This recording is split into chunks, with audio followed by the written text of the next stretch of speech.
Page cutting okay है। बिस्मिल्लाहिर्रहमानिर्रहीम। आज बेसिकली हमारा जो लेक्चर है ये लेक्चर 4 है।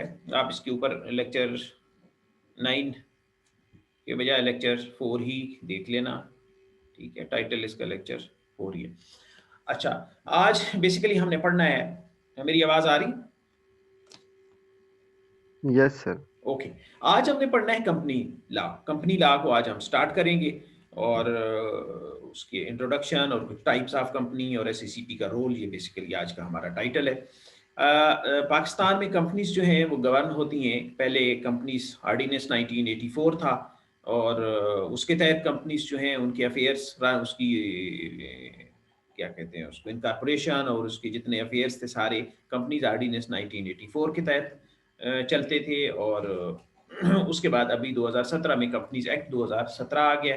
तो हमारा जो ये लेक्चर है इसमें बेसिकली जो रेफरेंस हम देंगे तो वो कंपनीज एक्ट 2017 के होंगे, क्योंकि वो रिपील हो गया है 1984 वाला आर्डीनेंस और अभी नया एक्ट आ गया। एससीसीपी जो है ये बेसिकली एक रेगुलेटर है कंपनीज का। सारी कंपनी यहाँ पे इनकॉर्पोरेट होती हैं, उनके जितने रेगुलेटरी मैटर हैं सारे के सारे एससीसीपी उसको लुक आफ्टर करता है। और फिर हम थोड़ा सा एससीसीपी का रोल भी देखेंगे। एससीसीपी एक्ट 1999 का है। 1999 से एससीसीपी जो है इसका नाम था सीएलए, कैपिटल लॉ अथॉरिटी, ठीक है। उसके तहत कंपनीज रजिस्टर होती हैं। पुरानी जितनी कंपनीज के आप देखेंगे उनके इनकॉर्पोरेशन सर्टिफिकेट 99 से पहले के, तो वो आपको सीएलए की स्टैंप और कंपनी लॉ अथॉरिटी जो है वो लिखा हुआ होगा। तो लें जी, आज हम स्टार्ट करते हैं कि बेसिकली कंपनी क्या है। तो comparison of company with other form of business, ये आप शुरू में कहीं आपने ज़रूर पढ़ा होगा, बी काम के अंदर, आई काम के अंदर। जिन लोगों ने किया है आई काम, बी काम तो आप सभी ने किया है। तो उसके अंदर ये आपने ज़रूर पढ़ा होगा कि कंपनी क्या है और अदर फॉर्म ऑफ बिजनेस क्या है। कंपनी और बाकी जो फॉर्म है उनके दरमियान फ़र्क क्या होता है। तो बेसिकली ये 3 फॉर्म है बिजनेस करने की। या आप सिंगल कैपेसिटी में बिजनेस करते हैं। जब आप सिंगल कैपेसिटी में बिजनेस करते हैं तो you are the sole trader या सोल प्रोप्राइटर। और जब आप दो या दो से ज़्यादा लोग मिलके दो या दो से ज़्यादा लोग मिलके पार्टनरशिप की बेसिस पे बिजनेस करते हैं तो उसको एओपी, एसोसिएशन ऑफ पर्सन, या पार्टनरशिप या फर्म कहते हैं। ये तीनों जो नेम हैं ये जो है वो एक ही चीज़ का ये नाम है। तो वन एंड सेम थिंग है। एओपी हो, पार्टनरशिप हो या फर्म हो, इसका मतलब पार्टनरशिप ही है। अच्छा, यहाँ पे थोड़ी सी एडिशन ये है कि पार्टनरशिप एक्ट 1932 का है, उसके तहत पार्टनरशिप रजिस्टर होती है, या पार्टनरशिप रजिस्टर अनरजिस्टर भी होती है और पार्टनरशिप रजिस्टर भी होती है। जब आप रजिस्ट्रार ऑफ फर्म के पास पार्टनरशिप को रजिस्टर करवाते हैं, आज मैं थोड़ा सा क्विकली चलूंगा क्योंकि आज हमारे पास मटेरियल थोड़ा ज़्यादा है। अच्छा, तो जब आप पार्टनरशिप एक्ट 1932 के तहत अपनी पार्टनरशिप को रजिस्टर करवा लेते हैं रजिस्ट्रार ऑफ फर्म के पास, रजिस्ट्रार ऑफ फर्म एक सेपरेट बॉडी है, एससीसीपी एक सेपरेट बॉडी है। तो registrar of firm her district के अंदर, या जहाँ पे छोटे डिस्ट्रिक्ट हैं वहाँ हर डिवीजन के अंदर एक सरकारी जो है वो एक ऑफिसर होते हैं जिनको डेजिग्नेट किया जाता है कि he or she is the registrar of firm. तो वहाँ पे फर्म जो है आपकी पार्टनरशिप जो है वो रजिस्टर होती है पार्टनरशिप एक्ट 1932 के तहत, और फिर उसको रजिस्टर्ड पार्टनरशिप कहते हैं। पार्टनरशिप रजिस्टर भी हो सकती है और आप उसको अनरजिस्टर भी रख सकते हैं। लेकिन 2017 में एक और डेवलपमेंट आई है कि लिमिटेड लाइबिलिटी पार्टनरशिप का एलएलपी का एक कंसेप्ट आया है, और लिमिटेड लाइबिलिटी पार्टनरशिप एक्ट 2017 में आया है। तो उसके तहत जो है इस कानून के तहत, एलएलपी के तहत, लिमिटेड लाइबिलिटी पार्टनरशिप एक्ट 2017 के तहत अगर आपने पार्टनरशिप रजिस्टर करानी है तो वो फिर एससीसीपी के पास रजिस्टर होगी, ये वाली पार्टनरशिप। लेकिन ये वाली पार्टनरशिप और पार्टनरशिप एक्ट 1932 वाली जो पार्टनरशिप है उसके अंदर कुछ फर्क है, ठीक है। इसमें एक और चीज़ जो मैं आपको बताना चाह रहा था कि कंट्रैक्ट एक्ट जो है ना, ये अभी हम बाद में पढ़ेंगे। कंट्रैक्ट एक्ट 1872 का है। तो बेसिकली कंट्रैक्ट एक्ट जो जब बना था 1872 में, तो ये जो पार्टनरशिप एक्ट 1932 का है, और सेल्स एक्ट जो है वो हमारा 1930 का है। तो ये बेसिकली दोनों उसके अंदर मौजूद थे कंट्रैक्ट एक्ट के अंदर। 1930 में कंट्रैक्ट एक्ट से सेल्स ऑफ गुड्स एक्ट 1930 में अलग कर दिया गया, और 1932 के अंदर जो है उसमें से ये जो पार्टनरशिप एक्ट 1932 का है, ये उससे कंट्रैक्ट एक्ट से दोनों अलग कर दिए गए, और फिर पीछे रह गया कंट्रैक्ट एक्ट। कंट्रैक्ट एक्ट हम इंशाल्लाह डिटेल में पढ़ेंगे, ये कंपनीज पढ़ने के बाद हम डिटेल में पढ़ेंगे। अच्छा, तो ये जो है बेसिकली अगर आप आज भी आप कंट्रैक्ट एक्ट की कोई वो जो लॉ है, जो उसका बेयर एक्ट है, वो उठा के देखें तो उसके अंदर जो है ये आपको एंड पे मिलेगा कि ये 1932 में सेल्स ऑफ गुड्स एक्ट जो है इसमें से निकाल दिया गया, और 1932 में जो है पार्टनरशिप एक्ट यहाँ से निकाला है। तो बेसिकली सेल्स ऑफ गुड्स और partnership act 1932 were the basically the part of contract act 1872, right जी। कंपनीज के जो जहाँ तक बात है, तो उसका बेसिकली डिफरेंस क्या है। सबसे पहले मैंने आपको बताया कि सोल प्रोप्राइटर होता है। ये सोल प्रोप्राइटर जब कोई फर्द वाहिद अपने बिजनेस का अकेले मालिक होता है तो वो सोल प्रोप्राइटर कहलाता है। सोल ट्रेडर या sole proprietor is an individual who owns and runs his or her business. The law does not recognize the business. Business की कोई रिकग्निशन नहीं होती है, इंडिविजुअल की रिकग्निशन होती है। The law recognise only the individual who runs it. इसका मतलब क्या है? इसका मतलब ये है कि वो बिजनेस अपने नाम से केस नहीं कर सकता, ना अपने नाम से कोई एसेट परचेज कर सकता है। उसकी एसेट और बिजनेस, और अगर उसने केस करना है तो वो इंडिविजुअल नाम पे होगा। मस्टर मिस्टर साद है, मिस्टर साद जो है उनका एक बिजनेस है, साद एंड एसोसिएट्स, ठीक है, सोल प्रोप्राइटर है। तो साद एंड एसोसिएट के नाम पे ना कोई एसेट परचेज किया जा सकता है, ना साद एंड एसोसिएट जो है किसी के ऊपर केस कर सकता है, ना साद एंड एसोसिएट के ऊपर केस किया जा सकता है। तो केस भी होगा और एसेट भी होंगे, डेट्स भी होंगे, सारे के सारे इंडिविजुअल के नाम पे होंगे। The individual liable for debts of the business and is also personally liable for any breaches of the law by the business, ठीक है जी। तो इसमें पर्सनली आप जो है वो इंडिविजुअल जिम्मेदार होता है। Partnership partnership is a group of individual who own and run their own business. Each partner, हाँ, इसमें पार्टनरशिप जो है इसमें बेसिकली मिनिमम जो है वो 2 पार्टनर होते हैं और ज़्यादा से ज़्यादा 20 होते हैं, याद रखिएगा, अनलिमिटेड नहीं है। पार्टनरशिप में मिनिमम 2 और मैक्सिमम 20, लेकिन अगर कोई बैंकिंग का बिजनेस है तो उसमें मैक्सिमम 10। ये पार्टनरशिप एक्ट की प्रोविजन है। अच्छा, is a group of individuals who own and run their own business. Each partner contribute capital to the business. A partnership business is not recognized as a person by the law. Individual partners are personally liable jointly with the other partner for the debts of the business. ठीक है जी।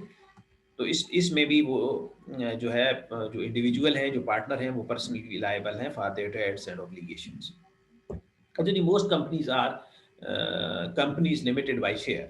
The capital of the company is represented by the share and the shareholder are its owner. Companies Act 2017 may refer to shareholders who are owner of the companies as member of the company. यहाँ ये जो नीचे वाली बात है, ये basically बात ये है कि शेयर होल्डर का एक उन्होंने इंटरचेंजेबली एक और लफ्ज ऐड किया कंपनी एक्ट 2017 में, मेंबर ऑफ द कंपनी। तो मेंबर ऑफ कंपनी की जहाँ पे बात होगी तो इसका मतलब शेयर होल्डर ही है। अच्छा, तो कंपनीज जो है वो बेसिकली लिमिटेड बाय शेयर्स होती हैं। इस लफ्ज का मतलब ये है कि आपकी लाइबिलिटी जो है शेयर की अमाउंट तक लिमिटेड है। फॉर एग्जांपल, आपने 10 रुपए के 10 शेयर लिए हैं, तो आपने टोटल कितने इन्वेस्ट किया? आप बेसिकली 100 रुपीज आपने इन्वेस्ट किया। 10 रुपए का एक शेयर है, आपने 10 शेयर परचेज किए हैं, तो आपने बेसिकली टोटल 100 रुपीज इन्वेस्ट किया है। तो in case of default, in case of liquidation, in case of bankruptcy, तो आपकी जिम्मेदारी जो है लिमिटेड है बाई शेयर्स। तो वो लिमिटेड बाई शेयर्स का मतलब है कि 100 रुपीज तक लिमिटेड है, इससे आगे के आप जिम्मेदार नहीं है। ये बेसिकली एडवांटेज है कंपनी का, वन ऑफ द एडवांटेजेस, ठीक है जी। उसके बाद companies are created by a process established by the companies act 2017। A company must also have a written constitution terms as memorandum of association. ये इंशाल्लाह हम आगे डिटेल में पढ़ेंगे कि मेमोरेंडम ऑफ एसोसिएशन क्या है और आर्टिकल ऑफ एसोसिएशन क्या है और दोनों में क्या फर्क है। Partnership often have a constitution in the form of partnership agreement, but this is not a legal requirement, right जनाब। तो यहाँ पे कह रहे थे कंपनी जो है एक लीगल प्रोसेस के थ्रू जो है वो एस्टेब्लिश होती है, जो कंपनीज एक्ट 2017 में दिया गया है। और कंपनी का जो कॉन्स्टिट्यूशन होता है उसको मेमोरेंडम ऑफ एसोसिएशन कहते हैं, ठीक है। और पार्टनरशिप का भी एक कॉन्स्टिट्यूशन होता है जो उसकी पार्टनरशिप डीड होती है, लेकिन ये पार्टनरशिप डीड उस तरह लीगल रिक्वायरमेंट नहीं है जिस तरह कंपनी के लिए मेमोरेंडम रिक्वायरमेंट है। Unlike sole traders and partnership, a company is a legal person separate from its owner. हाँ, ये जो है the doctrine of corporate personality या separate personality, ये है कि कंपनी अलग है और इंडिविजुअल अलग है। ठीक है, कंपनी अपने नाम से एसेट परचेज करती है, अपने नाम से कर्जा लेती है, कंपनी के ऊपर केस किया जा सकता है, कंपनी केस कर सकती है। ठीक है, तो ओनर से हटके जिनको शेयर होल्डर कहते हैं, और अभी हमने एक टर्मिनोलॉजी पढ़ी है मेंबर्स ऑफ द कंपनी। ठीक है, मेंबर ऑफ द कंपनी, ये नीचे वाली सबसे पहले। ठीक है जी, तो ये अलग है, ओनर्स अलग हैं और कंपनी अलग है, सेपरेट पर्सनैलिटीज हैं। ठीक है, इसको चले आगे देखते हैं। The law recognise a company as a person. Person जो है वो बेसिकली वो नेचुरल पर्सन नहीं है, वो आर्टिफिशियल पर्सन है। इंडिविजुअल्स जो हैं, वो शेयर होल्डर्स जो हैं, they are natural person, but company is an artificial person. But in the language of law, company is a person, company is recognised as a person with legal rights and obligations similar to those of ordinary individual। सिर्फ वो जिंदा जिंदा नहीं है, जिस तरह individual जो है वो जिंदा है, लेकिन बाकी उसके राइट्स एंड ऑब्लिगेशन उसी तरह हैं जिस तरह एक इंडिविजुअल के होते हैं। Companies are managed by their directors who should be member of the company as well with a few exceptions। Company जो है वो रन करते हैं बेसिकली डायरेक्टर्स। कंपनी के अंदर जो है ना तीन लेयर होती हैं। एक आपकी मैनेजमेंट की लेयर है, एक आपकी बोर्ड ऑफ डायरेक्टर की लेयर है, और एक आपकी जो है वो ओनर की लेयर है। शेयर होल्डर ओनर होते हैं, डायरेक्टर जो होते हैं बोर्ड ऑफ डायरेक्टर होता है, जो उसके बाद नीचे जो है वो मैनेजमेंट होती है। ये तीन लेयर होती हैं, कंपनी इस तरीके से मैनेज होती है। In small companies the share holder and director में बी द सेम इंडिविजुअल। अगर आपने देखा होगा कई दोस्त जो हैं वो प्राइवेट लिमिटेड कंपनीज बना के बैठे होते हैं, तो वहाँ पे शेयर होल्डर और डायरेक्टर भी खुद होते हैं, शेयर होल्डर भी खुद होते हैं, और सीईओ भी खुद बने होते हैं। लेकिन बड़ी कंपनी के केसेस में ऐसा नहीं होता। मैं आप में से किसी के पास अगर हबीब बैंक के शेयर हैं, आपके पास बैंक अल-फलाह के शेयर हैं, तो आप शेयर होल्डर हैं, बाकी आप जो है वो ना डायरेक्टर हैं ना मैनेजमेंट में आपका कोई रोल है। ठीक है, but in large company the director might hold a small proportion of the shares or even no shares at all. Even फिर भी आप डायरेक्टर होते हैं। अच्छा जी, any legal person can own shares in a company. कोई भी ऐसा आदमी जो कानूनी पर्सन, लीगल पर्सन, ठीक है, जिसके ऊपर कोई बार नहीं है, तो वो कंपनी की शेयर ओन कर सकता है, होल्ड कर सकता है। This includes other companies. ठीक है, हाँ, तो अदर कंपनीज भी लीगल पर्सन है। जिस तरह अभी हमने बात की कि एक जो है वो नेचुरल पर्सन है और एक लीगल या आर्टिफिशियल पर्सन है, तो कोई भी पर्सन, चाहे वो नेचुरल पर्सन है चाहे वो आर्टिफिशियल पर्सन है, तो बाकी जो कंपनीज हैं वो भी पर्सन है, वो भी शेयर उस कंपनी के होल्ड कर सकती हैं। It is very common in practice for some companies to own some or all of the shares of other companies। तो जब आप दूसरी कंपनी के शेयर परचेज करते हैं, तो आप being an artificial person, legal person, juristic person, वो शेयर परचेज करते हैं, और आप नेचुरल कैपेसिटी के अंदर, नेचुरल पर्सन की कैपेसिटी के अंदर भी कंपनीज के शेयर आपके पास होते हैं। राइट जनाब। यहाँ तक जो पढ़ा है, अगर किसी का कोई सवाल है तो मैं क्विकली उसका जवाब दूँ आप लोगों को, फिर हम आगे चलें। यहाँ तक थोड़ा सा मैं आज चूंकि तेज चला हूँ, तो माइट भी आप लोगों को यहाँ अभी तक जो मैंने पढ़ाया है, आप लोगों को समझ आ गया? जी सर, आ गया। और कोई सवाल यहाँ तक है जी? किसी का कोई सवाल तो नहीं है? चल, अच्छा, the meaning of separate legal personality। It is important to understand what separate legal personality means। Legal personality, separate legal personality का मतलब क्या है?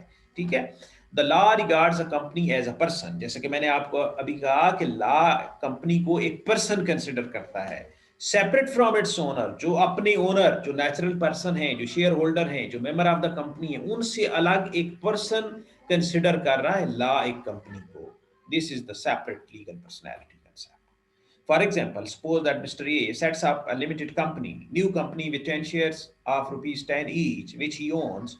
Mr. X, the individual, and new company for the purpose of law would be two separate persons। Both would have separate legal existence। एक आदमी जिसने limited company के अंदर 10 रुपए के 10 शेयर परचेज किए हैं, तो वो शेयर होल्डर की कैपेसिटी में उसकी अपनी पर्सनैलिटी अलग है और कंपनी की पर्सनैलिटी अलग है, लीगल पर्सनैलिटी है उसकी, नेचुरल पर्सनैलिटी नहीं है।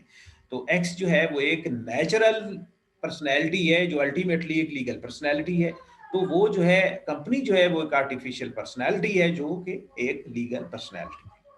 ठीक है जी। लीगल पर्सनैलिटी का मतलब ये है कि उस कानून के मुताबिक उसके ऊपर केस किया जा सकता है, वो कर्जा ले सकती है, वो एसेट ओन कर सकती है। लीगल पर्सनैलिटी का मतलब ये है। A company is an artificial person whereas individual people are natural person. ये बात अभी मैं आपको बताता आ रहा हूँ कि कंपनी जो है वो एक आर्टिफिशियल पर्सन है और एक इंडिविजुअल जो है वो एक नेचुरल पर्सन है, और दोनों की पर्सनैलिटी सेपरेट है। ठीक है, ये नेचुरल पर्सनैलिटी है, वो आर्टिफिशियल पर्सनैलिटी है, वो लीगल पर्सनैलिटी है। Essentially however the law treat person in the same way. Law दोनों को एक ही तरह से ट्रीट करता है, चाहे वो नेचुरल पर्सन हो चाहे वो आर्टिफिशियल पर्सन हो, whether they are artificial or natural, because it is a person. A company can enter into contractual agreements with other person, individual or company. जैसा कि मैं कहा कि कंपनी एसेट ओन कर सकती है, कंपनी उधार ले सकती है, कंपनी एग्रीमेंट कर सकती है, कंपनी केस कर सकती है, कंपनी के खिलाफ केस किया जा सकता है। तो एक पर्सन की कैपेसिटी में सिर्फ कंपनी सांस नहीं लेती, बाकी कंपनी जो है वो लीगल पर्सनैलिटी है, वो सारे काम कर सकती है जो एक इंडिविजुअल कर सकता है। क्लियर है जी यहाँ तक? अच्छा, if a company incurs a debt, the company itself is liable and its owner, the shareholder are not. अगर कंपनी डेट लेती है, उधार लेती है, तो उसके ओनर जो शेयर होल्डर हैं या मेंबर हैं, ठीक है, वो जिम्मेदार नहीं है, कंपनी itself रिस्पॉन्सिबल है, company itself liable। A company owns its own asset, जैसा कि अभी मैंने आपको बताया। Although the members, ordinary shareholder own the company, they do not own the asset of the company। Company को ओन करते हैं शेयर होल्डर, एसेट कौन ओन करता है? कंपनी। इंडिविजुअल के नाम पे नहीं होते, वो कंपनी के नाम पे होते हैं, लेकिन अल्टीमेटली ओनर वो होते हैं। क्योंकि कोई भी कंपनी, कोई भी इदारा जो है वो नेचुरल पर्सन के बगैर खड़ा नहीं हो सकता। मसलन आप लोगों ने रिफा इंटरनेशनल यूनिवर्सिटी में एडमिशन लिया है, तो रिफा इंटरनेशनल यूनिवर्सिटी एक नाम है, एक एंटिटी है। तो आप एक ऐसी एंटिटी है कि आपने किसी इंडिविजुअल के साथ कोई एग्रीमेंट नहीं किया, आपने कंपनी के साथ किया है, सॉरी आपने एंटिटी के साथ किया है, एंटिटी के अंदर आपने एडमिशन लिया है। Riphah international university is an entity. कल आप केस करेंगे तो आप रिफा के खिलाफ करेंगे। ठीक है, तो इस तरीके से कंपनी जो है वो एक इस तरीके से सेपरेट एंटिटी है।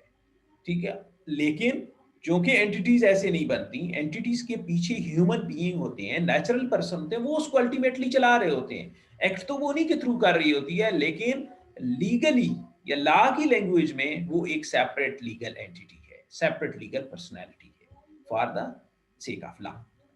The shareholder are simply owner of the share in the company. The company itself is the legal owner of the asset. ठीक है जी, एसेट की बात मैंने आपको बता दी। The debtor of the company owns the money to the company and not to the owner. Debtor जो हैं, जो आपके जिनसे आपने लेने हैं, जो आपके रिसीवेबल हैं, वो कंपनी को उन्होंने पैसे देने हैं, वो कंपनी के मकरूज हैं, आप ओनर्स के मकरूज नहीं हैं। The company is personally liable to pay tax on its income. Company ने अपने नाम से टैक्स देना है। If a company breaks the law, it is usually company itself that is liable.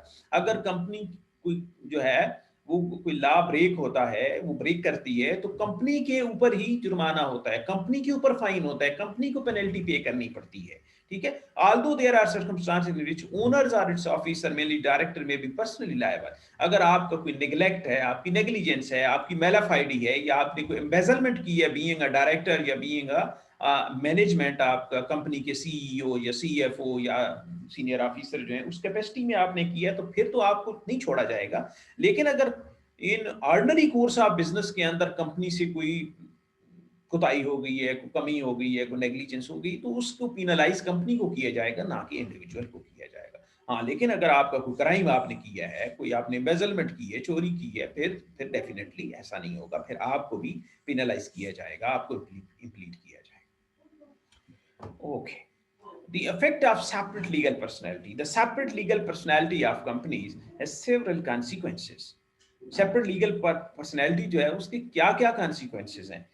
Limited liability of the owners of the business. ये बात पहले अर्ज कर दी कि आपकी liability limited है, वो 100 रुपए तक जिसका आपने शेयर परचेज किया है, ये बात आप समझ चुके हैं। उसके बाद separation of ownership from control, that is member and director. आप ओनर की और डायरेक्टर्स और मैनेजमेंट जो है वो सेपरेट हैं। ठीक है, ये दूसरी बात हो गई। और तीसरी जो बात है वो है transfer of ownership and perpetual succession, perpetual existence. अच्छा, अब इसका क्या मतलब? परपेचुअल का मतलब है हमेशा रहने वाली। कंपनी जो आपने देखा होगा कि कंपनी एक 100 साल पुरानी है, 200 साल पुरानी कंपनियां भी हैं, 150 साल भी पुरानी है, कंपनीज चल रही हैं, उसकी शेयर होल्डर आ रहे हैं, जा रहे हैं, डायरेक्टर जा रहे हैं, जिसको कहते हैं परपेचुअल सक्सेशन। एक आया फिर दूसरे को शिफ्ट हो गए, दूसरे से तीसरे को, तीसरी तीसरी नस्ल में भी, चौथी चौथी नस्ल में भी कंपनियां चल रही हैं अभी। ठीक है, अभी बैंक देखो ना, अभी बैंक बिफोर पार्टीशन का है, अभी तक चल रहा है, लेकिन उसके बेसिकली शेयर होल्डर चेंज हो रहे हैं, लेकिन कंपनी अपनी जगह पे एग्जिस्ट कर रही है। तो ये बेसिकली 3 डिस्टिंक्ट फैक्टर उन्होंने बताए हैं कि लिमिटेड लायबिलिटी है, सेपरेशन है और परपेचुअल सक्सेशन है। अच्छा, ये इसी तीनों बातों को आगे फर्दर एक्सप्लेन किया गया है कि लिमिटेड लायबिलिटी क्या है, सेपरेशन क्या है और परपेचुअल सक्सेशन क्या है। The concept of limited liability applied to the owner of the company. The liability of the owner of the company for the debts of the company is limited to the amount of their investment in the company. ठीक है जी, जहां तक आपने invest किया है, 100 rupees के आपने share लिए हैं, आपकी लाइबिलिटी 100 रुपीज के ऊपर फिक्स हो गई है, लिमिट हो गई। If a company is unable to pay its debts, अगर कंपनी अपने उधार वापस नहीं कर सकती, it may be forced into liquidation, तो कंपनी को लिक्विडेट किया जाता है, उसको खत्म किया जाता है। The asset of the company will then be used to pay some of its unpaid liabilities, तो उस कंपनी की एसेट बेचने के बाद अगर कंपनी की लाइबिलिटीज हैं तो वो अनपेड लाइबिलिटीज जो हैं वो पे की जाएंगी। However, the shareholder of the company will not be required personally to pay the remaining unpaid debt of the company. अगर लाइबिलिटीज ज्यादा हैं और एसेट कम पड़ जाते हैं तो वो जिस हद तक आपका शेयर आपने लिया हुआ है, आपने इन्वेस्ट किया, उस हद तक आपका डूब सकता है, उस वक्त तक आप उस हद तक आपका जा सकता है, लेकिन उससे आगे भी अगर पूरे नहीं होते। इससे कंपनी की एसेट जो थे वो 500 के बिके हैं और कंपनी की लाइबिलिटी जो है वो 800 की है, और कंपनी का कैपिटल जो आप लोगों ने लगाया हुआ वो 200 का है, तो 500 एसेट से पूरा हो गया, 200 आपने कंपनी में इन्वेस्ट किया और 100 का फिर भी शॉर्टफॉल आ गया। वो उस 100 रुपीज के शॉर्टफॉल के लिए आपको नहीं कहा जाएगा, वो उसका एक अलग मैकेनिज्म है, वो कैसे उसका शॉर्टफॉल पूरा होगा, लेकिन आपको बीइंग शेयर होल्डर ये नहीं कहा जाएगा कि आप जनाब ये 100 रुपीज जो है आप पे करें।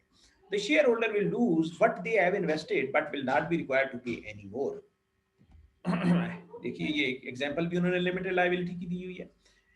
For example, if Mr. X owns 100% of the share, 100% of the share capital of new company, and new company goes into liquidation with assets of 200,000 realizable value, यानी जितने पे वो बिक रहा है, and liabilities of 500,000, 5 लाख की liabilities हैं, asset बिक रहे हैं 2 लाख की, शॉर्टफॉल कितने का है? The company's creditors will be unpaid for rupees 300,000 of the rupees 500,000 they are owed. लेना उन्होंने 5 लाख है, उनको मिल कितना रहा है? 2 लाख, तो 3 लाख का शॉर्टफॉल है। When the company is liquidated, there is no requirement on Mr. X personally to pay remaining 300,000 that the creditors are owed. तो क्रेडिटर्स को 3 लाख देने का मिस्टर एक्स जिम्मेदार नहीं है, कंपनी के शॉर्टफॉल है तो उसका एक अलग मैकेनिज्म है। In this respect, limited liabilities are very different from partnership. Limited liabilities applies to all limited companies.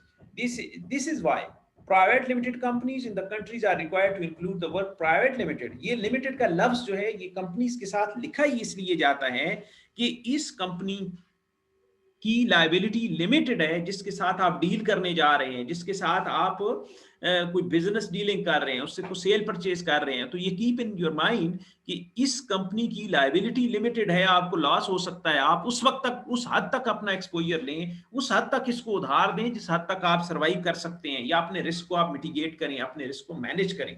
तो इस कंपनी को आपने ब्लाइंडली नहीं दे देना, क्योंकि इस कंपनी की लाइबिलिटी जो है वो अनलिमिटेड नहीं है, लिमिटेड है। ये आपने याद रखना है जब आप कंपनी के साथ कोई भी अदर कंपनी या कोई अदर बिजनेस एंटिटी या इंडिविजुअल डील कर रहा है। ठीक है, इसी वजह से लफ्ज लिमिटेड साथ लिखा जाता है। It is also why public companies in the countries are required to include the words limited in their name. तो ये बेसिकली कंपनीज की टाइप्स हैं कि एक प्राइवेट लिमिटेड है, एक लिमिटेड है। लिमिटेड जो है वो पब्लिक लिमिटेड है और प्राइवेट लिमिटेड जो है वो प्राइवेट लिमिटेड है। तो अगर साथ लफ्ज सिर्फ लिमिटेड लिखा हुआ है, जैसे हबीब bank limited, bank Al Falah limited, तो इट मींस कि ये पब्लिक लिमिटेड कंपनीज है। ठीक है, और अगर लफ्ज प्राइवेट लिमिटेड लिखा हुआ है तो इसका मतलब है कि ये प्राइवेट लिमिटेड है। ये आगे जाके हम देखेंगे कि प्राइवेट लिमिटेड और पब्लिक लिमिटेड में फर्क क्या होता है जी। Okay, the words limited in the name the name of company draws the effect of limited liability to the attention of anyone dealing with it. जैसे कि मैंने आपको भी कहा कि भाई ये जो आदमी डील कर रहा है उसको पता होना चाहिए कि मैं जिस कंपनी के साथ डील कर रहा हूँ वो लिमिटेड है, राइट जनाब। ये एक इलस्ट्रेशन है लिमिटेड लायबिलिटी की जिस तरह पीछे हमने इसकी एग्जांपल पढ़ी है, ये बेसिकली उसी तरह की एक एग्जांपल यहाँ पे एक और दी गई है, ये आपने गो थ्रू कर लेनी है। अच्छा, इसमें limited liability apply to the shareholder of company, it does not apply to the company itself. Company की लायबिलिटी बेसिकली बताना ये ध्यान है कि कंपनी की लायबिलिटी जो है ना वो लिमिटेड नहीं है, ओनर की सिर्फ लायबिलिटी लिमिटेड है, कंपनी ने पे करना है। A company is fully liable for all its debts। Company ने अगर किसी का उधार देना है तो कंपनी उसके पूरे उधार की जिम्मेदार है, उसके जो शेयर होल्डर्स हैं वो अपने शेयर तक उनकी लायबिलिटी लिमिटेड है। Just as any other person is fully liable for the debt that he or she incurs. The directors and other officer of the company act on behalf of the company, and provided that they act within their powers and accordance with the law, they will not be personally liable for the debts of the company। ठीक है, तो directors और जो management है company की वो भी personally liable नहीं है। हाँ, अगर आप किसी जगह पे कोई धोखा करते हैं, कोई इलीगल काम करते हैं, किसी को इलीगली मोटिवेट करते हैं कंपनीज की प्रोडक्ट के लिए, अल्टीमेटली उसको लॉस हो जाता है, तो फिर आप पर्सनली लायबल भी हो सकते हैं। लेकिन अगर आप ऑर्डिनरी कोर्स ऑफ बिजनेस के अंदर काम करते हैं तो यू आर नॉट लायबल। अच्छा जी, उसके बाद जो दूसरा हमने पढ़ा था, सॉरी, ये सेपरेशन आ गई, ठीक है, कि आपकी लायबिलिटी जो है वो सेपरेट है। उसके बाद जनाब है transfer of ownership and perpetual succession. अच्छा जी, transfer of ownership, perpetual succession, ये मैंने आपको बता दिया कि वो कंपनीज जो हैं वो चलती रहती हैं, लोग आते जाते रहते हैं, ये परपेचुअल सक्सेशन है। एक आदमी से दूसरे के नाम, दूसरे से तीसरे के नाम, कंपनी अपनी जगह पे एग्जिस्ट करती होती है, लेकिन दोनों बाकी जो बिजनेस की टाइप्स हैं, पार्टनरशिप और इंडिविजुअल, वो जो है इस तरह नहीं होता कि वो इस तरह उसकी परपेचुअल सक्सेशन नहीं होती। Another feature of the separate legal personality of the company is that shareholder can transfer their share in the ownership of the company to someone else, but this change of ownership does not affect the company in any way. Shareholder can transfer some or all of their shares to the another person who may be a natural person or an artificial person। ये बात मैंने बता दी कि company के मालिक artificial person भी हो सकते हैं, दूसरी कंपनीज भी हो सकती हैं, और नेचुरल पर्सन भी होता है। Most common method of share transfer are sale, gift and inheritance. ठीक है, ये तीन कंसेप्ट हैं, ये मैं बताता हूँ। Share can also be transfer by putting them into trust. अच्छा, ये बेसिकली जो तीन तरीके लिखे गए हैं ना, ये किसी भी एसेट को ट्रांसफर करने के ये तीन तरीके हैं, चौथा तरीका कोई नहीं है। मसलन आपके पास कंपनी के शेयर हैं, या आपके पास कोई मूवेबल प्रॉपर्टी है या इमूवेबल प्रॉपर्टी, या आपके पास एक घर है, आप किसी आदमी को वो घर आपने देना है ना, तो या उसको आप तीन तरीकों से मिल सकता है, चौथा कोई तरीका नहीं है। उसको कैसे मिल सकता है वो घर? या वो घर परचेज करेगा, सेल परचेज के थ्रू उसको मिलेगा, या कोई उसको गिफ्ट करेगा तो उसको मिलेगा, या वो मौरूसी तौर पे उसको मिलेगा। तो एसेट जितने भी हैं, चाहे वो मूवेबल एसेट हैं या इमूवेबल एसेट हैं, उसकी ट्रांसफर के ये तीन मेथड हैं, चौथा कोई मेथड नहीं। वो ये बात कर रहे हैं, तो ये आपको इस तरीके से भाई शेयर ऑफ कंपनी जो है वो ट्रांसफर हो जाती है। सर काइंडली तीसरा मेथड रिपीट कर दें। ये बेटा sale, gift and inheritance. Sale आपकी सेल परचेज के थ्रू आपको मिलता है, गिफ्ट का मतलब है गिफ्ट और हिबा जिसको कहते हैं, उसके थ्रू मिलता है, या आपको मौरूसी इनहेरिटेंस के थ्रू आपके फादर के नाम, फादर की डेथ के बाद आपको मिला है। तो ये तीन तरीके हैं मूवेबल और इमूवेबल एसेट ट्रांसफर होने के, चौथा कोई तरीका नहीं है। अच्छा जी, उसके बाद यहाँ ये बात की गई है कि जब शेयर ट्रांसफर होते हैं तो उसके साथ जितनी जुड़े राइट्स और ऑब्लिगेशन है वो भी उसी तरीके से ट्रांसफर होते हैं। ठीक है, तो डिविडेंड आपका एक राइट है, वो भी उसके साथ, यहाँ पे ये बात की गई है कि वो भी उसके साथ उसी तरीके से ट्रांसफर होता है। राइट, ओके जी, यहाँ तक जो है ना, ये हम टाइप्स ऑफ कंपनी, हमारे पास अभी टाइम है, ये बाद में शुरू करते हैं। तो यहाँ तक अगर किसी का कोई सवाल जवाब है तो देख लेते हैं जो अभी तक हमने पढ़ा है, अभी हमारे पास टाइम है। यहाँ तक किसी का कोई सवाल जवाब है तो मैं हाजिर हूँ। 26 लोग मौजूद हैं, कोई सवाल जवाब नहीं। सर सर मेरी आवाज आ रही है आपको? जी सना, आ रही। सर जैसे कंपनीज के शेयर्स जो लेते हैं वो तो डायरेक्ट नहीं होते, जो भी कंपनीज के अंदर इम्प्लीमेंटेशन होती है किसी भी उसमें कुछ किसी भी प्रोडक्ट या किसी भी उसमें हवाले से, तो वो फिर जो डायरेक्टर्स होते हैं अगर वो शेयर होल्डर हैं या नहीं है, तो वो उनकी इम्प्लीमेंटेशन होती है या शेयर होल्डर को भी उसमें कंसीडर करते हैं? बेटा मैंने आपको बताया कि कंपनी जो है ना उसकी 3 लेयर है। सबसे पहले जो आते हैं कंपनी के ओनर। ओनर कौन है? शेयर होल्डर, जिसको कंपनी एक्ट 2017 में नाम दिया गया है मेंबर ऑफ द कंपनी। ठीक है, सबसे टॉप के ऊपर they are the real owner. ठीक है, वो आर्टिफिशियल पर्सन भी हो सकते हैं, नेचुरल पर्सन भी हो सकते हैं। उसके बाद आपकी जो दूसरी लेयर आती है वो है डायरेक्टर्स की। ठीक है, बहुत सारे डायरेक्टर होते हैं, सबको मिला के कहा जाता है बोर्ड ऑफ डायरेक्टर।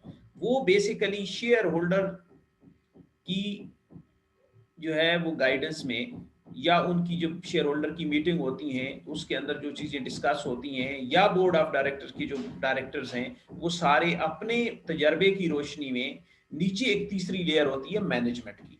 ठीक है, उस मैनेजमेंट को बोर्ड ऑफ डायरेक्टर्स की डिफरेंट कमेटीज होती हैं जो इंस्ट्रक्शन पास करते हैं ऑपरेशन के ऊपर, बिजनेस के ऊपर, कंपनी के फाइनेंस के ऊपर, मार्केटिंग के ऊपर। ठीक है ना, और वो नीचे वाले जो होते हैं उस तरीके से कंपनी को रन करते हैं। ये बेसिकली 3 लेयर हैं। तो शेयर होल्डर जो है वो कंपनी की एक्चुअली मैनेजमेंट में शामिल नहीं होते। एक्चुअली मैनेजमेंट में कंपनी मैनेजमेंट होती है और उसका जो ओवरसाइट है या उसकी जो सुपरविजन का रोल है वो बोर्ड ऑफ डायरेक्टर के पास होता है। वो बोर्ड ऑफ डायरेक्टर्स की डिफरेंट कमेटीज होती हैं जो आगे मैनेजमेंट को ओवरसाइट कर रही होती हैं और इंस्ट्रक्शन पास ऑन कर रही होती है। आपका सवाल इसके अलावा कुछ था, ये यही था? जी सर, बस ठीक है। जी, किसी और का कोई सवाल है? जैसे बोर्ड ऑफ डायरेक्टर्स में जो लोग होते हैं क्या वो मतलब इंटरनली उसी कंपनी के लोग होंगे, यही होने चाहिए? एक दूसरा ये कि क्या वो एट अ टाइम 2 कंपनीज का डायरेक्टर हो सकता है? जी, ठीक हो गया जी। पहले मैं आपके दूसरे सवाल का जवाब देता हूँ। तो एक आदमी जो है ना बिल्कुल वो 2 कंपनीज का भी डायरेक्टर हो सकता है, 3 का भी हो सकता है। इसके ऊपर ना एक अलग से SECP की रेगुलेशन है। ठीक है, तो उसको क्या कहते हैं, कंपनीज गवर्नेंस की कोई रेगुलेशन है, मेरे ज़हन से निकल गई है। तो उसके तहत जो है ना वो बिल्कुल एक से ज्यादा कंपनियों का भी हो सकता है। उसकी लिमिट 2-3 कंपनियां नहीं है, इससे ज्यादा भी हो सकता है कोई भी डायरेक्टर। सर अच्छा, एक बात, अगर जो है ना अब मैं सवाल का जवाब पूरा नहीं दिया, मैं अभी सवाल का जवाब पूरा नहीं दिया। अच्छा, उसके अलावा जो आपने बात की है ना डायरेक्टर की, तो डायरेक्टर जो है उसकी एक मिनिमम एक लिमिट भी रख दी है SECP ने कि भाई पब्लिक लिमिटेड कंपनी में इतने डायरेक्टर होंगे और प्राइवेट लिमिटेड कंपनी में मिनिमम 2 डायरेक्टर हैं। वो तो खैर, लेकिन आप यहाँ पे बात करेंगे पब्लिक लिमिटेड, उन्होंने कह दिया कि इसमें मिनिमम इतने डायरेक्टर होंगे, 7 डायरेक्टर। फिर उसने ये भी बता दिया SECP ने, कोड ऑफ कॉर्पोरेट गवर्नेंस है बेसिकली जिसके अंदर ये सारी बातें की गई है। ठीक है, कोड ऑफ कॉर्पोरेट गवर्नेंस के अंदर ये भी बता दिया गया कि आपके शेयर होल्डर में से डायरेक्टर कितने होंगे, आपके नॉमिनी डायरेक्टर कितने होंगे, आपके एग्जीक्यूटिव डायरेक्टर कितने होंगे, फीमेल डायरेक्टर कितने होंगे। ये पूरा एक अलग सब्जेक्ट है, एक अलग चीज है कि आपके वो जो बोर्ड ऑफ डायरेक्टर है उसकी कॉम्बिनेशन क्या होगी। ठीक है जी, अभी को बताइए कुछ आप कह रहे हैं। तो इसमें सर मैं ये एक क्वेश्चन था कि अगर जो है ना 2 एट अ टाइम जो है ना वो रखेंगे, मतलब 2 कंपनीज में जो है डायरेक्टर होगा, तो वो कन्फ्लिक्ट नहीं आएगा फिर कि जो है ना अगर एक बंदा एक जगह कन्फ्लिक्ट वाला नहीं हो सकता जी, कन्फ्लिक्ट में नहीं आ सकता वो, क्योंकि अगर आप 2 ऐसी कंपनियों के डायरेक्टर हैं जिनका बिजनेस एक जैसा है, जिनका आपस में बिजनेस कन्फ्लिक्ट है, फिर आप नहीं हो सकता। वो चीज तो है अपनी जगह। लेकिन एक आप पेट्रोलियम कंपनी के डायरेक्टर हैं, एक आप बैंकिंग कंपनी के डायरेक्टर हैं, फिर तो कोई कन्फ्लिक्ट नहीं। ये बात है उसमें, ये बात है। अच्छा जी, अभी हमारा टाइम 1 मिनट से कम रह गया, आपकी 10 मिनट की ब्रेक है। इतनी देर में मैं इसको रिकॉर्ड कर लेता हूँ और फिर इंशाल्लाह ताला हम अगला सेशन शुरू करते हैं 10 मिनट के बाद।